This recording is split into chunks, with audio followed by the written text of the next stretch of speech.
अस्सलाम वालेकुम, good morning everyone. Neo Pakistan की एक नई सुबह, मैं हूँ आपकी मेज़बान नबीहा एजाज, इस उम्मीद के साथ कि आप तमाम लोग अच्छी सेहत में हैं और खैरियत से हैं और अपना बहुत ज़्यादा ख्याल रखने और ख्याल रखना बनता भी है।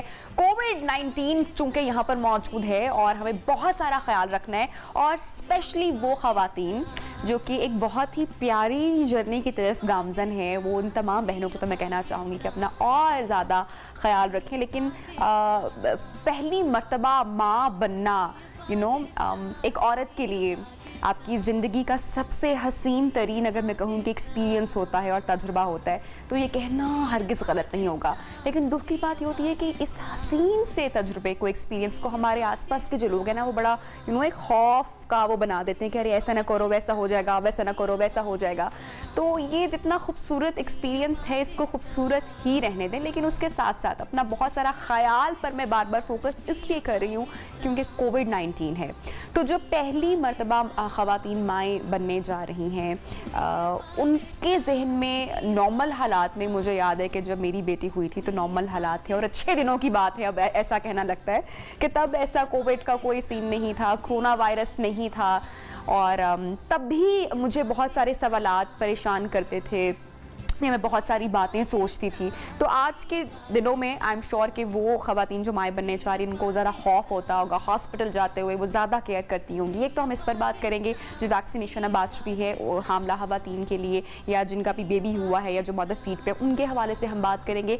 इसके साथ साथ एक ऐसा मसला जो कि शुरू से हमारे माशरे में है और अपनी जड़ें गाड़ी हुई हैं, और वो है इनफर्टिलिटी की, यानी कि बांझपन की।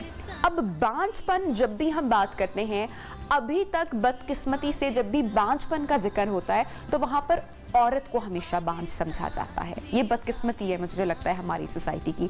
मर्द पर कभी भी ब्लेम नहीं डाला जाता, या मेरे ख्याल से हमारे दिमाग उतने खुले ही नहीं है कि हम कभी हमारे घर की ख़वातीन या कोई माँ अपने बेटे को या कोई बीवी अपने शौहर को कह सके कि अगर उनके यहाँ औलाद नहीं हो रही है कि मर्द भी किसी डॉक्टर के पास जाकर अपना चेकअप करवा सके। तो इनफर्टिलिटी की हम लोग बात करेंगे प्रोग्राम में। हम खासकर उन ख़वातीन की बात करेंगे जो पहली बार माएँ बनी हैं, उनकी जर्नी की बात करेंगे, किस तरीके से मुश्किलात उनको आती हैं। कोई अगर आपका भी सवाल हो तो वो भी हम शामिल करेंगे, और साथ साथ प्रोग्राम के आखिरी हिस्से में हम मेनोपॉज के ऊपर भी बात करेंगे। एक औरत की ज़िंदगी का एक ये भी आई एम श्योर कि एक मुश्किल तरीन मरहला होता है। तो जनाब, इन सारी बातों पर बात करने के साथ साथ आपकी जो ग़िज़ा है वो भी बड़ी ठोस होनी चाहिए। तो हम कुछ सुपर फूड्स की भी बात करेंगे हमारे प्रोग्राम में। जो गेस्ट, जो पैनलिस्ट मौजूद हैं, उनका मैं तारुफ आपसे करवाती चलूँ। हमारी आज की पहली मेहमान doctor Tayyaba Waseem, she is a gynaecologist. Thank you so much, आपने ज्वाइन किया हमें आज की हमारी इस ट्रांसमिशन में। हमारी दूसरी guest doctor Sajida Shahnawaz, gynaecologist, reproductive surgeon and IVF specialist. Thank you so much doctor Sajida. और हमारी आज की तीसरी मेहमान, she is a nutritionist, doctor सहर चावला।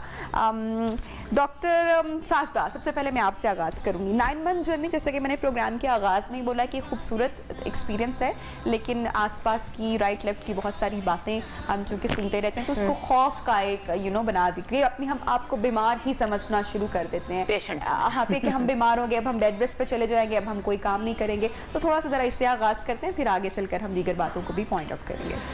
पहली तो बात है कि जो हमारा एक्चुअली ये जो जर्नी है नबिया, इसको अगर हम पहले से प्लान कर लें ना कि ये कैसा है, ठीक है, ये ऐसा जर्नी है कि आप समझ लें कि आप एक बहुत खूबसूरत हॉलीडे ट्रिप पे जा रहे हैं, ठीक है, और आपने बड़ी अच्छे तरीके से पैकिंग करनी है, और पैकिंग करके जिस तरह आप अपने executive class, business class journey है, एग्जैक्टली आपने उसकी ऐसी तैयारी करनी है। ये चीज़ें हमारे यहाँ मिसिंग हैं, यानी प्री कंसेप्चुअल जो काउंसलिंग है और प्लस वो सेशंस हैं, वो हमारे यहाँ नहीं है, सॉरी टू से। एक्चुअली अगर यूरोप में देखें, अमेरिका में देखें, तो लोग इसको प्री कंसेप्चुअल काउंसलिंग के ऊपर बहुत ज़्यादा लोगों का जोर होता है, हमारे यहाँ या नहीं। तो इसको अगर ये हम कहें, खातून को ये बताएं कि एक बहुत ही खूबसूरत सफ़र है, और अल्लाह ताला ने जैसे कहा है कि वो किसी रूह पे उसकी ताकत से ज़्यादा बर्डन नहीं डालता। तो अल्लाह ने औरत और मर्द को पैदा किया है, तो यकीनन औरत को ऐसा पैदा किया कि वो इस ज़िंदगी के मराहिल से गुजर सकती है। یہ نیچرل ہے. اس کو سمجھ لینا چاہیے کہ میں اتنی مضبوط ہوں, مجھے کوئی ڈرنے کی ضرورت نہیں ہے. اور خوبصورتی جو ہے ہمارا جو ایلیمنٹ ہے, کئی میں نے دیکھا ہے کہ لڑکیاں اس وجہ سے بھی بہت نروس ہوتی ہیں کہ جی میری باڈی شیپ جو ہے وہ چینج ہو جائے گی, مجھے یہ پرابلمز ہوں گے. اس کو دیکھا جائے, اگر ان کی نیوٹریشن اچھی ہے, اگر ان کی مینٹل ہیلتھ اچھی ہے, تو اس کا گلو ان کی سکن پہ بھی پڑے گا, ایون ان کی خوبصورتی میں اضافہ ہوگا, ایون ان کی لائف میں اضافہ ہوگا. اس کو سائنس نے, یہ میں نہیں کہہ رہی, صدیوں سے اس کے اوپر ریسرچ ہو چکی ہے کہ اگر آپ اپنی لائف کو پرولونگ کرنا چاہتے ہیں, آپ دیکھیں, آپ اینیملز کو دیکھتے ہیں, اینیملز اگر ان کی ہم میٹنگ نہیں کرتے تو اینیمل کی لائف جو ہے وہ لائف سپین بڑا چھوٹا ہو جاتا ہے. اسی طرح ہیومن بینگ میں بھی آپ جب زچگی کے مراحل سے عورت گزرتی ہے تو اللہ تعالیٰ اس کے اندر ایسی امیونٹی لاتا ہے کہ کووڈ جیسی چیزوں سے بھی لڑنے کے لیے وہ تیار ہو جاتی ہے. ڈاکٹر صاحب نے بڑی پیاری بات کی, اگر ہم اس سفر کو پلان کر لیں, اگر اس جرنی کو ہم پہلے سے پلان کر لیں تو وہ سفر خوبصورت ہو سکتا ہے. تو سب سے پہلے پلان کی جہاں پر بات آتی تو یہ پلان جو ہے وہ میاں بیوی نے ہی پلان کرنا ہے, وہ کوئی گھر کی جو ہے وہ بڑے بزرگوں نے نہیں کرنا. اگر آپ مینٹلی پریپیئر ہے کپل تو وہ یہ چیزیں پلان کریں, محض کسی پریشر میں آ کے سوسائٹی کے کہ لڑکے کی اماں کیا کہے گی, آپ کے محلے والی آنٹی کیا کہے گی, رشتہ دار کیا کہیں گے, تو پھر ایسی پلاننگ کی آپ سوچیں ذرا, کپل آپس میں سب سے پہلے طے کرے. ڈاکٹر طیبہ, کیسے ہم پہلے سے پلان کر سکتے ہیں, خواتین جو ہے وہ اپنی باڈی کا یا اپنی ہیلتھ کا خیال پہلے سے رکھ سکتی ہیں, تھوڑا سا بتائیے گا ان خواتین کو. اس پہ نبیہ بیسیکلی آج کل نا دو طرح کے بچے ہو گئے ہیں, لڑکیاں جسے کہتے ہیں ینگ گرلز. ایک تو ہیں جو بہت زیادہ کانشیس ہیں اباؤٹ دیئر باڈی فزیک اور اباؤٹ دیئر پیرنٹس کہ وہ کیسی لگ رہی ہیں اور کیسا لگنا چاہیے, ویٹ کانشیس بہت ہیں. دوسری جو ایکسٹریم ہے وہ ہے جو بہت زیادہ فاسٹ فوڈز کھاتی ہے, ٹھیک ہے, اور جو کہ بالکل بھول گئی ہے کیونکہ پڑھنے کا سٹریس اتنا زیادہ ہے. اگر آپ او اے لیولز دیکھیں, میٹرک دیکھیں, ایون کوئی بھی ڈگری پروگرام دیکھیں, ہمارے یہاں اس میں آؤٹ ڈور تو ٹوٹلی ختم ہے. Everything is being done at home, اور کووڈ سے تو ویسے بھی ختم ہو گیا. اب 1 سال ہو گیا اس چیز کو اندر گھروں میں بیٹھے ہوئے. اس کا نقصان یہ ہوتا ہے کہ ایکسرسائز بالکل لیک کر گئی ہے لڑکیوں کی باڈی سے. تو وہ جو پری پریگنینسی والا جو ایلیمنٹ ہے نا کہ جس میں ایک ہیلدی باڈی ہونی چاہیے, وہ بہت کم ہو گیا ہے. اس کی وجہ یہ ہے کہ کیلشیم, لڑکیاں دودھ وغیرہ پینے میں انٹرسٹڈ نہیں ہوتی, کہ سن لائٹ میں تو بالکل ہی کوئی نہیں جاتا, تو وائٹامن ڈی ڈیفیشنسی, کیلشیم کی ڈیفیشنسی, بونز اتنی اسٹرانگ نہیں, اور اس طرح کے فوڈ فیٹس کے ساتھ آپ کی بازوا آئرن, مطلب مجھے بڑی حیرت ہوتی ہے. مسائل آپ کو پریگنینسی میں جا کے پرابلم کریٹ کر سکتے ہیں. جی بالکل, اور یہ کوئی ریلائزیشن نہیں ہے جو کہ شادی پر اپنی کریش ڈائٹ کر لیتی ہیں, بہت دبلی ہو جاتی ہیں, ان کو کن مسائل کا سامنا کرنا پڑ سکتا ہے ڈاکٹر؟ نیچرل سی بات ہے, کیونکہ بات یہ ہے کہ دوسرے آئرن ڈیفیشنسی, مجھے اتنی حیرت ہوتی ہے ینگ لڑکیوں میں کیوں خون کی کمی ہو, کیونکہ آبویسلی اگر آپ صحیح کھا رہے ہیں, صحیح چل رہے ہیں, بیسکلی آپ کی پریگنینسی آپ کی باڈی میں برڈن ڈالتی ہے, جس سے آپ کی آئرن کم ہو سکتی ہے, فوڈ کی کمی ہو سکتی ہے, آئرن ڈیفیشنسی ہو سکتی ہے. اور لڑکیاں فرسٹ پریگنینسی میں ہی آتی ہیں اور جناب فوڈ کی کمی, لیتھارجی, تھکی ہوئی, ہماری کمر میں درد, لٹرلی میں امیجن نہیں کر سکتی یہ بات. ہم کبھی ایز ینگ ایج پہ یہ کہتے ہوں کہ ہم, اس کی وجہ کہ ہم بھاگتے دوڑتے بہت تھے, ہم اتنا کھاتے بھی اچھا تھے اور اس کو ایکسرسائز سے بونز میں ڈپازٹ بھی کرتے تھے. اگر آپ یقین کرو, بچپن میں ہمیں اتنا کھیلا ہوا ہے ہم لوگوں نے, مختلف قسم کی وہ جو کیڑی کاڑا والی گیم اور اس قسم کی بہت ساری گیم, چھپن چھپائی, جو کہ اب وہ چیزیں بچیوں میں کم ہو گئی ہے. تو I will strongly suggest from your program کہ آپ اگر باہر نہیں نکل سکتے بیکاز آف کووڈ, تو there are so many apps on the mobile phone جس سے آپ اپنی ایکسرسائز گھر پہ بھی کر سکتے ہیں. اور سب سے ضروری بات یہ ہے کہ اگر آپ کو ڈائٹ کرنی بھی ہے, اگر اپنا وزن گھٹانا بھی ہے, کم کرنا بھی ہے, تو آپ ہیلدی فوڈ اس میں لے سکتے ہیں, اس سے بھی آپ کا وزن کم یقینی طور پہ ہو سکتا ہے. کیونکہ ڈاکٹر صاحب, خواتین نو ڈاؤٹ کہ ہیلتھ کانشیس یا بیوٹی کانشیس, ہیلتھ کانشیس نہیں کہوں گی, بیوٹی کانشیس وہ زیادہ ہوتی ہیں, جس کی وجہ سے وہ کئی دفعہ اپنا نقصان بھی اٹھا سکتی ہے. ڈاکٹر طیبہ وسیم نے متوازن غذا کی بات کی, تو وہ کیسی غذا کا انتخاب کر سکتی ہیں بیفور پریگنینسی کہ ان کی باڈی جو ہے وہ اچھی صحت میں ہو؟ اچھا نبیہہ, باڈی کو نا پریگنینسی کے لیے پریگنینسی سے پہلے ہی پریپیئر کرنا ہوتا ہے, بیکاز ایسا ऐसा नहीं होता कि कोई मैजिक स्टिक नहीं है कि रातों रात जो है एकदम आपकी बॉडी की जो सारा न्यूट्रिशनल मेकअप है वो चेंज हो जाएगा। आपने अपनी बॉडी को पहले से प्रिपेयर किया होगा, डॉक्टर साहिबा दोनों मेरे साथ एग्री करेंगे। तो उसके बाद अब जैसे फॉलिक एसिड सप्लीमेंट जो है उसकी भी यही आपको सजेस्ट किया जाता है कि जब आप कंसेप्शन प्लान करें, क्योंकि प्रेगनेंसी में उसकी रिक्वायरमेंट 400 से 800 mcg होती है, तो आप पहले से लेना शुरू करें। हालांकि हमारे पास वो कुछ गजाओं में होता है लेकिन हमें यकीन नहीं होता कि हम वहां से पूरा कर रहे हैं, तो उसकी भी रिक्वायरमेंट कही जाती है। मैं ये बात जरूर कहना चाहूंगी, अभी डॉक्टर साहिबा आयरन की बात कर रही थी, हमारे पास एक टर्म बड़ी कॉमन है और अब लोगों में उसकी अवेयरनेस भी हो गई है, पोस्टपार्टम डिप्रेशन। बच्चा पैदा करने के बाद माँ जिस डिप्रेशन में जाती है, मैं नाज़रीन को बताना चाहूंगी आयरन की कमी उसकी बहुत बड़ी रीजन है। डॉक्टर साहब इस पर डिटेल में गुफ्तगू करेंगे, एक छोटी सी ब्रेक का कहा जा रहा है। जब ब्रेक से वापस आएंगे तो आपकी ही जानिब से पूछे गए बहुत सारे सवालात आज हम शो में डिस्कस करने वाले हैं। एक्सपर्ट्स हमारे साथ मौजूद हैं, सो स्टे विद अस। सूरत है वहाँ पर ये थोड़ा सा कॉम्प्लिकेटेड भी हो सकता है। डॉक्टर साजिदा नवाज साहिबा, ये कॉम्प्लिकेशंस जो हैं वो क्या हो सकती है? मेरी बड़ी मैं आपसे पूछना चाहूँगी, बल्कि एक्सपर्ट से ही पूछेंगे। हम कुछ दिन पहले एक शो कर रहे थे और एक साहब से मुलाकात हुई और वो हेल्थ के ऊपर और हर्बल शो था बेसिकली। तो ऑफ मतलब कि ऑफ स्क्रीन ये बात, उन्होंने बोला कि कोई भी बच्चे को अंदर अगर कोई डिसेबिलिटी होती है, अब ये बड़ा अवामी सी बात है, या उसको कोई भी मसला होता है या अगर कोई मिसकैरेज होता है तो उसमें कसूर खातून का होता है। खातून कैसे? क्योंकि वो तो अच्छी ग़िज़ाएं नहीं खाती है, उसकी तो मतवाज़न ग़िज़ा नहीं होती है, या वो अपना वैसे ख्याल नहीं रखती है, इसलिए बच्चों के अंदर डिसेबिलिटी आती है या मिसकैरेजेस होती हैं, या कोई भी हादसा होता है, क्योंकि अदरवाइज कोई ऐसी मेडिकल रीज़न नहीं है कि कोई प्रॉब्लम हो। तो मैं इस सवाल का जवाब, मैंने सोचा था उसी दिन कि मुझे कोई गायनेकोलॉजिस्ट या कोई डॉक्टर मिलेगा तो मैं उनसे ये बात ज़रूर पूछूंगी। अच्छा नबिया, जो इल्ज़ाम देना बड़ा आसान है, स्टेटमेंट देना दुनिया का सबसे आसान काम है। और हम लोग माहिर हैं, बीइंग पाकिस्तानी, हम बड़ी जल्दी स्टेटमेंट देते हैं, एक्सपर्ट है। ठीक है, मैं भी कोई स्टेटमेंट दे दूं, लेकिन बात यह है कि जब हम डॉक्टर हैं तो हमने entirely on the basis of science पे बात करनी है। ठीक है, एविडेंस बेस्ड बात है।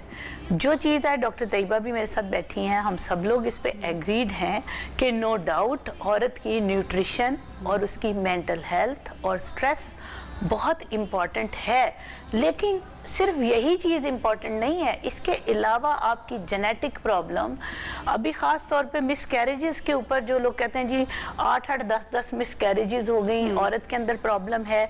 चूँकि मैं एंड्रोलॉजी में काम कर रही हूँ, हमने इतने लोगों का जब मेल का डिटेल्ड एनालिसिस किया तो आप यकीन करोगे कि उन लोगों में, मर्दों में abnormal tail, abnormal head, abnormal mid body, यानी कुछ ना कुछ उनका जेनेटिक मटेरियल स्पर्म का एबनॉर्मल है। ठीक है, तो यानी स्पर्म की एबनॉर्मेलिटीज भी इम्पॉर्टेंट हैं। सिर्फ आप एक छोटी सी बात है नविया कि आप ह्यूमन बीइंग कैसे बनता है, 46 क्रोमोसोम्स हैं, 23 आपके हस्बैंड से आएंगे, ठीक है, 23 वाइफ से आएंगे। अब 23 उन वाले में प्रॉब्लम थी या 23 दूसरे वालों में हो सकता है, या ये तो डिटरमिन नहीं हो सकता? नहीं, अभी उसको मैं बात ही नहीं कर रही। अच्छा। इसमें 50% दोनों पार्टनर की इन्वॉल्वमेंट है। जो जेनेटिक एबनॉर्मेलिटीज हैं। ठीक है, जेनेटिक फील्ड जो है वो बहुत बड़ी फील्ड है, उसको मैं बैठ के मैं 2 लफ्जों में अगर उसको समराइज करूं तो ऐसा नहीं है। और वो ऐसा नहीं है कि वो आपके फर्स्ट पेरेंट्स से ही ट्रांसफर हो सकती है, वो आपकी फैमिली में अगर किसी को पहले भी रह चुकी तो भी ट्रांसफर हो जाएगी। बिल्कुल होगी, बिल्कुल आपको हिस्ट्री पता नहीं। और औरत को मुर्द इल्जाम ठहराना बहुत आसान है। जो बात हुई, तुमने ऊंची हील पहनी थी तो मिसकैरेज हो गया। अब डॉक्टर साहब यहाँ बैठी हैं, कितने % लोगों का ऊंची हील पहनने से मिसकैरेज होगा? फर्स्ट ट्राइमेस्टर जो मिसकैरेजेस होते हैं वो ज्यादातर जेनेटिकली होते हैं, एम्ब्रियो ठीक नहीं होता, और अल्लाह की कुदरत है कि वो एम्ब्रियो खुदा की कुदरत से वो अबॉर्ट हो जाता है। तो चीजें जो है हमें समझनी पड़ेंगी और इन चीजों को हमें पूरी डिटेल में जाना पड़ेगा। अच्छा डॉक्टर साहिबा, आपने बात की कि जब आप प्लान कर रहे होते हैं तो उसमें सिर्फ औरत, अगर मिसकैरेजेस की हिस्ट्री है या कोई भी है तो उसमें सिर्फ एक तो औरत अकेली जिम्मेदार नहीं है। लेकिन हम जब भी बात करते हैं फैमिली प्लानिंग की या फैमिली को आगे बढ़ाकर लेके जाने, तो हम हमेशा औरत की हेल्थ पर बात करते हैं, औरत की मेंटल हेल्थ पर बात करते हैं, मर्द की मेंटल हेल्थ भी उसके अंदर, आई एम श्योर हमने कभी उस पर बात बहुत नहीं इम्पोर्टेंट है। कभी ये इसके ऊपर कभी किसी मेडिकल साइंस ने इसको साबित किया है कि आप इवन बच्चा जो है वो इंट्रायूट्राइन यानी माँ की गोद में, अभी माँ के पेट में है, तो बच्चा आपके एटमॉस्फेयर को उसको फील करता है। अगर बाप आके यल करेगा, चीजें तोड़ेगा या औरत को स्ट्रेस देगा, क्यों नहीं इम्पोर्टेंट? मर्द की मेंटल हेल्थ हर जगह पे इम्पोर्टेंट है, क्योंकि बॉन्डिंग दोनों से होती है। दोनों से है। डॉक्टर तैयबा साहिबा, मिसकैरेजेस अभी हम या शायद पहले भी ऐसे होता होगा, अक्सर जो लोग प्लान करना चाह रहे हैं और मिसकैरेजेस हिस्ट्री जिन कपल्स के अंदर बहुत ज़्यादा है, कोई एक रीज़न कहना तो आई एम श्योर कि वो दुरुस्त नहीं होगा, मगर मोस्टली आपका जितना एक्सपीरियंस रहा है, आपको क्या चीज़ उसमें महसूस होती है? उसमें नबिया काफ़ी सारी बातें हैं। बेसिकली तो जैसे सादा ने कहा 80% ऑफ द कॉज तो जेनेटिक एब्नॉर्मेलिटीज़ ही 80%। मतलब उसकी वजह ये है कि जब वो मियाँ बीवी के जरासीम मिलते हैं, उसमें क्या कॉम्बिनेशन बने वो अल्लाह ताला के अलावा तो कोई नहीं जानता, ठीक है। जेनेटिक एब्नॉर्मेलिटीज़ इसलिए भी कहना कि thousands and thousands of gene है। हमारा जो क्रोमोसोम को अगर आप पूरे मैपिंग करें, जीन मैपिंग, तो universe is less than that, इतनी बड़ी जीन्स की मैपिंग का मामला है। तो अब जैसे मेरे पास पेशेंट आते हैं कि जी हमारी ये 4 मिसकैरेजेस 5, इसका आप कोई टेस्ट बताएं। देखिए क्रोमोसोमल एब्नॉर्मेलिटी का तो टेस्ट अवेलेबल है। कई लोगों में रिकरेंट क्रोमोसोम चल रहा होता है एब्नॉर्मेलिटी, वो तो बड़ा आसान है। बल्कि आपके प्रोग्राम से कहूँगी कि अब ब्लड टेस्ट अवेलेबल है निफ्टी के नाम से, हम उसको ब्लड टेस्ट से उनकी एब्नॉर्मेलिटी डिटेक्ट कर लेते हैं जिनकी कोई स्पेसिफिक एब्नॉर्मेलिटी हो। वो हम ब्लड टेस्ट भेजते हैं, ब्लड टेस्ट की रिपोर्ट आती है और पता चल जाता है कि बच्चे में एब्नॉर्मेलिटी है कि नहीं। लेकिन जेनेटिक एब्नॉर्मेलिटीज़ इतनी ढेर और वास्ट हैं, थाउजेंड्स है। कौन सी जीन डिफेक्ट चल रहा है वो किसी भी टेस्ट पे, या तो आपको स्पेसिफिक जेनेटिक डिसऑर्डर का पता हो ना, जैसे आपकी फैमिली में कोई चल रहा है, उसका स्पेसिफिक टेस्ट आप दे दें, उसी ब्लड टेस्ट में से वो टेस्ट हो जाएगा।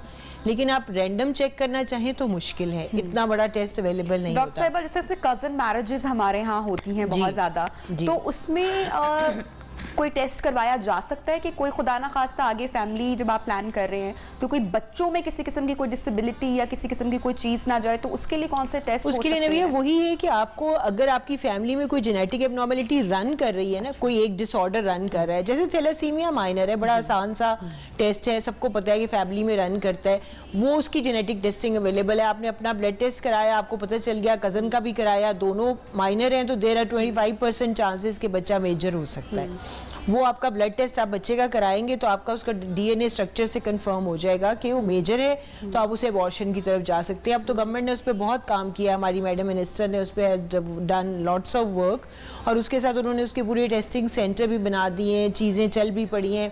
मेजर में बच्चे जाएं ना, ये भी बहुत बड़ा एक कंट्रीब्यूशन है प्रिवेंशन की साइड पे। लेकिन जो बाकी एब्नॉर्मेलिटीज हैं जेनेटिक, वो जनरली अनडिटरमिन्ड ठीक है। और जैसे कि अगर किसी एक कपल में से किसी एक की अगर फैमिली हिस्ट्री है, जिस तरह फॉर एग्जांपल आपने थैलेसीमिया की भी बात की है, तो फिर भी चांसेस उतने ही हैं कि वो भी ट्रांसफर हो सकता है, तब भी टेस्ट करवाए जा सकते हैं। अगर एक साइड से नहीं है लेकिन दूसरी साइड से हैं तो अब भी होगा इसका? उसमें ऐसे है कि अगर दोनों कपल मिलेंगे, अगर एक साइड से है तो वो 25% बच्चे में जाएगा, लेकिन वो माइनर रहेगा। माइनर बड़े भी हो जाते हैं, माइनर प्रेगनेंसीज भी करते हैं, माइनर नॉर्मल लाइफस्टाइल के मालिक होते हैं। जो मेजर है वो कंपेटेबल विद लाइफ नहीं है, वो उसी सूरत पॉसिबल है जबकि आपके हस्बैंड में भी। वही वाली बात ना कि दोनों का कॉन्ट्रीब्यूशन है। हम एकदम से ब्लेम कर देते हैं खवातीन को, क्योंकि हमें आदत है, हम ऐसे कपल्स को जानते हैं जिसमें हस्बैंड के सीमन 0 है और वो 2-2, 3-3 शादियां करते चले जा रहे हैं, ये सोचे बगैर कि ये जादू से तो कहीं से प्रेगनेंसी नहीं हो जानी। बिल्कुल। अच्छा नबिया, सॉरी, इसमें एक चीज मैं ऐड करना चाह रही हूँ कि जैसे वो लोग जिनमें पहले तो ये है कि हमें शादी से पहले ही टेस्ट कराने चाहिए। अगर कजन मैरिजेस, बड़ी मुश्किल बात कह दी। नहीं, हमारे यहाँ तो नहीं, इसको करना पड़ेगा। अगर किसी की फैमिली में थैलेसीमिया माइनर है तो वो शादी से पहले अपने हस्बैंड का भी, अगर वो कजन मैरिज है तो लाजमी कराएं। अगर उनमें दोनों में है एलिमेंट है तो 100% उस शादी को रोक दें, क्योंकि वो 25% जो है वो आपको नहीं पता कि आपके पहले तीनों बच्चों में ही वो एब्नॉर्मेलिटी आ जाए। मेरे साथ मेरी एक पेशेंट थी पिछले दिनों, तो मैं डॉक्टर साहब की बात को इसलिए मैं ज़रा इन्फोर्स कर रही हूँ क्योंकि लोग 25 को पता क्या समझते हैं। उसने कहा डॉक्टर साहब मेरे 4 बच्चे हैं तो एक को आएगा ना, 3 तो नॉर्मल होने चाहिए। अपरेंटली तो यही बात लगती है। बात यह है कि हमें क्या पता उसके पहले तीनों बच्चों में ही प्रॉब्लम आ जाए। अच्छा, फिर इसके बाद यह है कि जो लोग कजन मैरिजेस कर चुके हैं और उन्हें पता लग गया है कि हमारे यहाँ ये प्रॉब्लम हमें है और वो चाहते हैं कि हमारा बच्चा हेल्दी हो, तो उन्हें पीजीडी पे जाना चाहिए। PGD stands for pre implantation genetic diagnosis. आप पहले IVF करते हैं, टेस्ट ट्यूब बेबी करते हैं, फिर उसके एम्ब्रियो को आप चेक करते हैं कि इनमें से जो 4 एम्ब्रियो बने हैं इनमें से कौन सा एम्ब्रियो नॉर्मल है, फिर वो नॉर्मल एम्ब्रियो। और ये पहले आज से कितने साल पहले ये नहीं हो रहा था और अब ऐसा हो सकता है? ये तो मेरा ख्याल PGD मोर देन 10 years से है। और कितने लोगों को पता होगा इसके बारे में? भी कितने लोग जाते होंगे इस तरफ? लोगों को नहीं पता, ज्यादातर लोगों को नहीं पता। आप समझ लें कि 25% पॉपुलेशन को पता है। इस पर मेरे ख्याल से बात होना डॉक्टर साहिबा बहुत जरूरी है उन कपल्स के लिए जो परेशान है। बिल्कुल, और जिनमें कोई ऐसी मेटाबॉलिक डिसऑर्डर्स आ रहे हैं, जिनमें कंजेनिटल एब्नॉर्मेलिटी, मेरी अभी पिछले दिनों एक पेशेंट थी, उनमें रिपीटेडली बच्चों का जो साइज है वो 3 से 4 फुट से कम हाइट पे बोने बच्चे, जिसको आम टर्म में कहते हैं, तो वो प्रॉब्लम आ रही है। अब उनके हस्बैंड वाइफ में हमने PGD पे मैंने 3 अटेम्प्ट में उनके IVF किए, 3 यानी कि तीनों पे के एम्ब्रियो इकट्ठे किए, फिर उन एम्ब्रियोज का हमने वो टेस्ट करवाया और उनमें से जो नॉर्मल बच्चे थे, क्योंकि ये तो है रिसेसिव, ऑटोसोमल रिसेसिव में तो ये होगा ना कि आपको 25% चांस है, लेकिन जो ऑटोसोमल डोमिनेंट है उनका उल्टा कर लें, उसमें सिर्फ 25% चांस है कि आपका नॉर्मल होगा। तो फिर उसमें अगर उस कपल में आपने नॉर्मल बच्चा करना है तो this is the only option जो कि लोगों को पता होनी चाहिए। ब्रेक पे जनाब जा रहे हैं, जब ब्रेक से वापस आएंगे तो इनफर्टिलिटी के ऊपर यानी कि बांझपन पर भी हम बात करेंगे, और इसके साथ साथ चूंकि डाइट एंड फूड की भी बात हो रही है तो फर्स्ट ट्राइमेस्टर में खवातीन जो है वो कैसे अपनी सेहत का ख्याल रख सकती हैं, खाने का बेहतर इंतखाब करके डॉक्टर सहार से भी इस पर बात करेंगे। Stay with us. बैक जनाब प्रोग्राम में आपको खुशामदीद कहते हैं और अब जरा बात करते हैं इनफर्टिलिटी पर और बांझपन पर। और प्रोग्राम के आगाज में जैसे कि मैंने बात की थी कि बांझपन का जब भी जिक्र आता है तो हमारे यहाँ कभी हमने ये रिवाज नहीं देखा कि जो खवातीन है वो औलाद के लिए दूसरी, तीसरी या चौथी शादी कर रही हैं, क्योंकि ब्लेम करने की आदत हमारे माशरे में हमें खवातीन पर ही है। तो बांझपन का जब भी जिक्र आता है जिक्र हमेशा खवातीन का किया जाता है। पहले डॉक्टर साहिबा से जान लेते हैं कि पाकिस्तान इनफर्टिलिटी में किस नंबर पर है। अभी अपने रिसेंटली इसके ऊपर मैंने काफ़ी लोगों के साथ सेंटर्स में लेज़ॉन किया जो फर्टिलिटी सेंटर्स थे। आपको हैरत होगी कि पाकिस्तान में इस वक्त इनफर्टिलिटी की ratio as compared to other countries ज़्यादा हो रही है, और वो जो बढ़ती हुई रेशो है वो मेल में ज़्यादा है। डॉक्टर साहबा खुद भी अपने पेशेंट्स वहाँ पर देख रही होंगी, शायद इनका मेल के साथ उस तरह डायरेक्ट एक्सपोजर नहीं होता क्योंकि हमारी गायनोकोलॉजिस्ट मेल को डील नहीं करती। मेरा तकरीबन 70% जो है वो मेल लोगों के साथ एनकाउंटर होता है, क्योंकि मैं एंड्रोलॉजी को फेस कर रही हूँ, डील कर रही हूँ। आपसे वो रवैया और बिहेवियर भी जानना चाहूंगी। मैं कहती हूँ कि वो आपकी सोच होगी कि बंदा सोचे ना, अगर आप मेरे OPD में आके देखें तो आपको हैरत होगी कि हर तीसरा बंदा, यानी जो मेरे OPD में, मैं ये नहीं कह रही कि आम लोगों में, क्योंकि मेरे पास वही पॉपुलेशन आती है जिनको फर्टिलिटी इशू है, बिल्कुल, तो हर तीसरा बंदा जो बैठा होता है ना, तीसरे चौथे बंदे की रिपोर्ट 0 है। और वो डिनाइल में होंगे? नहीं, शुरू में तो डिनाइल में होते हैं, जब 3-4 झटके उनको लगते हैं और जगहों पे भी चेक करवाते हैं तो फिर मान जाते हैं। जब से उन्हें ये पता चला है कि पाकिस्तान में ऐसे लोगों के लिए भी ट्रीटमेंट स्टेम सेल की सूरत में मौजूद है, लोग इसको एक्नॉलेज कर रहे हैं। लेकिन पहले ये बात थी डिनाइल। डिनाइल तो मर्द की वैसे ही एक खूबी है ना, अल्लाह की तरफ से मिली, जैसे हम कहते हैं। बड़ी खूबसूरती से आपने कह दिया, आई थॉट आप कहेंगी फितरत है, लेकिन आपने खूबी कह दिया। मैं तो उनको खूबी, जो बंदा डिनाइल में नहीं जाता मुझे शक होता है कि ये बंदा भी है या नहीं। जो डिनाइल करे उसका मतलब है प्योर मर्द है, उसकी इज्जत करे। अच्छा, तो सबसे पहले तो ये बात है। दूसरी बात ये है कि उन मर्दों में किस किस तरह के प्रॉब्लम आ रहे हैं फर्टिलिटी इश्यूज। एक तो ये ज्यादातर प्रॉब्लम ये आ रहा है कि स्पर्म काउंट तो ठीक है लेकिन उनकी मोटिलिटी 0 है, यानी वो मोटाइल नहीं है। अब उसके ऊपर बहुत सारी इस पे हम लोग देख रहे हैं कि क्या हमारे फूड के कुछ ऐसे एलिमेंट्स हैं जो उनका प्रॉब्लम है। ये शीशा आमतौर पे जिसको फैशन कहा जाता है, कितने मैंने देखा है कि जो लड़के जो शीशा پینے کے عادی ہیں ان میں جو ہے وہ نیکروزوسپرمیا بہت زیادہ، یعنی سپرم جو ہے وہ کاؤنٹ ٹھیک ہوگی لیکن وہ چلنے کے قابل نہیں ہے. اس کے علاوہ مارفولوجی کی ڈسٹربنس آ رہی ہے.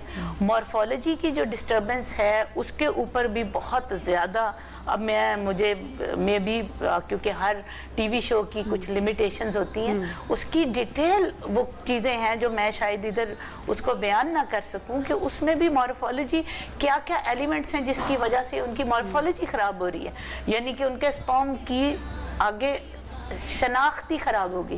جب آپ کا اب نارمل سپرم ہوگا تو وہ ایگ کے اندر پینیٹریٹ نہیں کر سکے گا، ان کی نیچرل پریگنینسی نہیں ہوگی. ریزن اگر میں چاہوں اگر آپ ریزن بتا سکیں کہ کیا ریزن ہو سکتے ہیں اس کے پیچھے؟ سب سے زیادہ موسٹ کامن یہ چیزیں ہم نے دیکھی ہیں پیریفری کے لوگوں میں. پیریفری کے لوگوں میں جہاں پر بہت عرصے تک آپ کو یعنی کہ they are sexually perverted، ٹھیک ہے، یہ چیزیں ان میں آئی ہیں. ان میں بھی اب نارمل سپرم جو ہیں وہ بننا شروع ہو جاتے ہیں.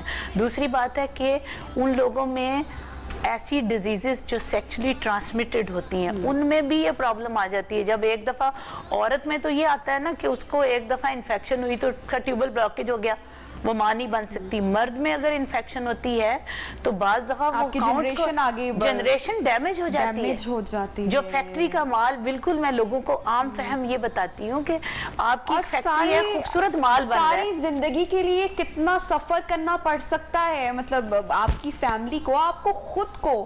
تو اس پر میرے خیال سے کہ سوچنے کی ضرورت ہے. دوسری سائڈ پہ ہم خواتین کی بھی ڈاکٹر طیبہ بات کریں گے کہ کیا وجہ ہے پی سی او ایس پہلے اتنا زیادہ نہیں تھا، اب بچیوں کو میں سمجھتی ہوں کہ بہت ساری خواتین اس سے سفر کر رہی ہیں. کیا ریزن کیا ہے پیچھے اس کے؟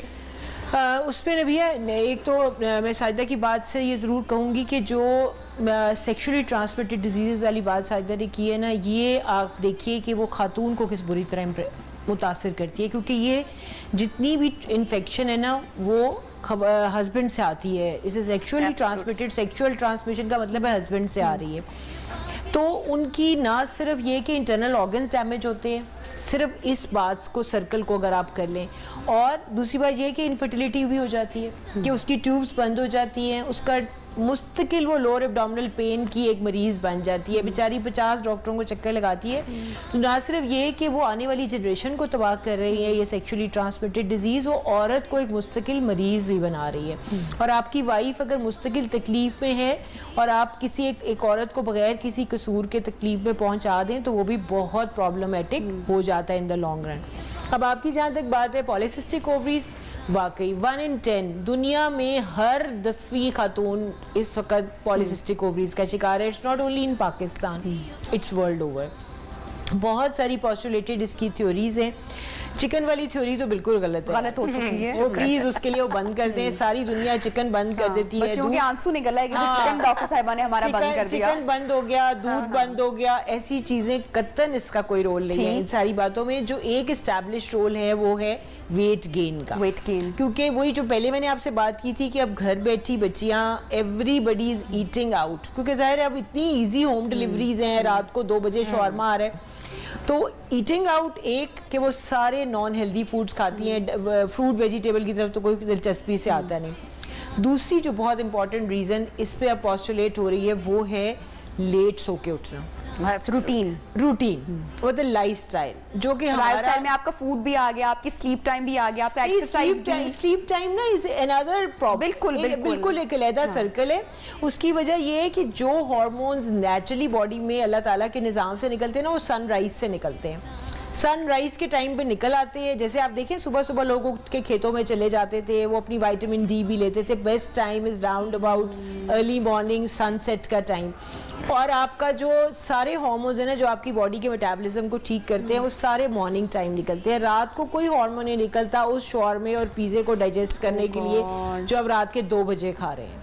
مطلب you see, so this lifestyle has added to all the problems in the body as well. صرف یہ نہیں ہے کہ آپ کے کھانے کی ہیبٹ کھانے کی ہیبٹ سے آپ obese ہو رہے ہیں. اچھا ڈاکٹر صاحب دکھ کی بات اس میں یہ ہے کہ ایک تو کھانے کا لائف اسٹائل, سلیپ پیٹرن, یہ ساری چیزیں تو ہمارے یہاں ڈسٹرب ہیں ہی.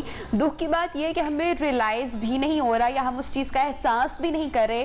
مائیں اپنی بچیوں کو نہیں ایجوکیٹ کریں یا اویئر کریں گے, کل کو ان کی پریکٹیکل لائف میں جا کے آپ کی اپنی ہی بیٹی کو کتنا نقصان بھی اٹھانا پڑ سکتا ہے. ڈاکٹر سحر چاولہ, جو بچیاں پولیسسٹک اووریز جن کو ہیں, ان کے لیے اگر آپ کوئی ڈائٹ پلان اگر آپ بتائیں تو. I cannot count on my fingers اس وقت میرے پاس کتنے کلائنٹس ہیں PCOS کے. یہ پرابلم اتنا زیادہ کامن ہے. I cannot count. ٹھیک ہے, majority of the female clients 16 to 24 PCOS کے بچے اس وقت میرے پاس چل رہی ہیں. اور مائیں خود ٹائم پہ سوئیں گے اور اٹھیں گی تو اپنی بچیوں کو بتائیں گی نا ٹائم پہ سونا اور اٹھنا ہے. And I'm so dying to elaborate this sense میں بایوکیمسٹری کی پروفیسر ہوں. بیسیکلی رات کو آپ کے پاس جب آپ جاگتے ہیں تو آپ کے پاس جو کورٹیسول ہے, یہ سارا جو مسئلہ ہے, یہ جو ریسرچ آئی ہے, یہ کورٹیسول کرتا ہے.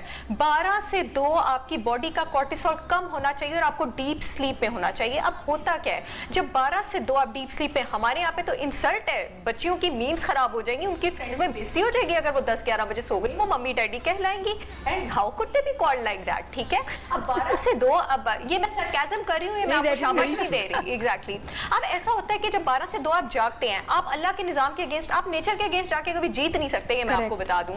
جب آپ 12 سے 2 جاگتے ہیں, جنگ چھڑ جاتی ہے فطرت اور آپ کے بیچ. کورٹیسول نیچے جانے کی بجائے اوپر جاتا ہے. کورٹیسول ڈائریکٹلی پروپورشنل ہے انسولین کے, انسولین ڈائریکٹلی پروپورشنل ہے اینڈروجن کے. جتنا کورٹیسول زیادہ ہوگا اتنی انسولین زیادہ ہوگی, جتنی انسولین زیادہ ہوگی میل ہارمون اینڈروجن زیادہ ہوگا. PCOS کی وجہ سے منہ پہ بال, دانے, اوبیسٹی اور یہ جو سکن رفنس ہے, یہ فیچرز آنا شروع ہو جاتے ہیں. آہستہ آہستہ جب آپ اس روٹین پہ اڑی رہتی ہیں, آپ کو انسولین ریزسٹنس ڈیولپ ہوتی ہے, اور انسولین ریزسٹنس جب ڈیولپ ہو جاتی ہے, آپ کی باڈی وہ تنگ آ جاتی ہے, اس کو روز اتنا زیادہ انسولین مل رہا ہے, وہ سیلز اس کو رسپونڈ کرنا چھوڑ دیتے ہیں. تو یہ PCOS کی کنڈیشن میں آپ چلے جاتے ہیں. اب آپ ڈائٹ پلان کی بات کریں, PCOS کو اگر توڑنا ہے تو انسولین ریزسٹنس کو توڑنا ہوگا. انسولین ریزسٹنس کو توڑنا ہے, انسولین کے لیول 0 پہ لانے ہوں گے, اور اس کا طریقہ ہے انٹرمیٹنٹ فاسٹنگ. جب آپ انٹرمیٹنٹ فاسٹنگ پہ جائیں گے, 12 سے 18 گھنٹے کا ونڈو پیریڈ خود کو دیں گے جس میں آپ نہیں کھائیں گے, باڈی کے پاس کوئی آپشن نہیں رہے گی سوائے اس کے کہ وہ دن میں ایک بار, یعنی کہ جن بچوں کو یہ پرابلم ہے وہ انٹرمیٹنٹ فاسٹنگ پہ فوراً جانا چاہیے, فوراً جانا چاہیے, سارے روزے رکھیں, سارے روزے رکھیں, اور اس کے بعد افطاری پر ہاتھ ہولا رکھیں, افطاری پر بھی ہاتھ ہولا رکھیں. ڈیفینیٹلی وہی, اگر آپ فرائیڈ آئٹمس کھائیں گی اس کے بعد, یا آپ وہ کھانے کھائیں گی جن کا گلائسیمک انڈیکس ہائی ہے, میں بتاتی ہوں, یعنی وہ کھانے جن کو کھا کے بلڈ میں گلوکوز ایک دم تیز جاتا ہے, کوئی فائدہ نہیں ہے آپ کے ونڈو پیریڈ کا, کیونکہ اس کے بعد پھر جتنی گلوکوز اوپر جائے گا اتنی تیزی سے انسولین کو بھی نکلنا پڑے گا, تو آپ پرابلم کر رہی ہیں. اس کی ٹرک یہ ہے کہ ایک تو آپ انٹرمیٹنٹ فاسٹنگ کریں اور لو GI کھانے کھائیں, آپ دلیے کھائیں, آپ پھل کھائیں, آپ سبزیاں کھائیں, آپ فیٹی فش کھائیں, آپ چکن کھائیں, آپ یخنیاں پئیں, آپ انڈے کھائیں. اگر آپ ڈیری ٹالرنٹ ہیں, آپ لیکٹوز کھائیں, اور 3 سے 6 مہینے کے اندر اندر الحمدللہ اللہ شفا دینے والا ہے, بٹ میرے پاس کیسز ہیں, کلائنٹس ہیں, ریویوز ہیں جن کا یہ ریورس ہونا شروع ہوا ہے. But nutrition is just one aspect, اس کے ساتھ you have to go to your gynaecologist, اور ان دونوں کو آپ سنکرونائزیشن میں چلائیں گے. سلیپ پیٹرن کی بات کی ڈاکٹر طیبہ نے, وہ بھی بہت امپورٹنٹ ہے. اور یوزلی جب میں اور میرا میاں ہم لوگ کسی سرکل میں وی موو اراؤنڈ, اور اپنی فیملی میں ہی, تو ہمارا اتنا مذاق بنتا ہے کہ بھائی آپ لوگ تو فوجی ہیں, آپ لوگ تو مطلب کہ آفٹر 7 o'clock کھانا نہیں کھاتے, اور آپ لوگ 11 o'clock سو جاتے ہیں. تو میں بڑا ہنسی مجھے آتی ہے, میں بڑا, ہم لوگ انجوائے کرتے ہیں کہ جب ہم دیکھتے ہیں کہ فیملی میں رات کو لیٹ نائٹ بھی کھابے ہو رہے ہوتے ہیں, تو ایکچولی آپ اپنے آپ کو نقصان پہنچا رہے ہوتے ہیں. سو پلیز اپنی صحت کا خیال اور بیلنس ہر چیز رکھنا بہت ضروری ہے. شارٹ بریک پہ جا رہے ہیں, اسٹے ود اس.